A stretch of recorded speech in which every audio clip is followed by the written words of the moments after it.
So hey everyone welcome back to my mini vlog. So happy दहीबरा दिवस to all of you. आज दहीबरा दिवस था बोली सकाल सकाल घर दहीबरा आसी जाइए तो ताकू टे खाई देलु। घर को आसी बोली मोर दिनटा खाली माने खाइबा खाइबार जाऊँगी। देन ये मम्मी बाहर जाइए मामू घर जावाई कारण आज मामू घर रोसे था। देन ये आम मिट्टू सार मम्मी को छाड़ू नथिले कष्ट मष्ट मम्मी पलैते। देन खरा मुझे मामू घर को सीठी गला होता आज माछ तरकारी प्लस माछ भजा भी होता। खाई दी सारा ये मो मम्मी बाहर जाइए मो चुट्टी काटिया बहुत कष्ट चुट्टी गुड़ा बढ़ाऊँगी। मो मम्मी कौन कर से चुट्टी काटी दूसरी। देन से चुट्टी काटी सारी मो घर को पलि आसी आस सारिक ये गोटे कुन्नी बेबीटे होम घर पाखे से जन आंटी पाखक पलि खेलने पुणी खेल सारिक रात पलि मो मामू घर को सीठी गला रात मुढ़ी घंट आ रुटी खाई मुझे कहती ना घर को आसी मो दिनटा खाली खाइबा खाइबार ही जाऊँगी।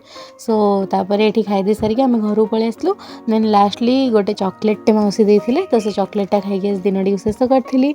सो आज रही टाटा।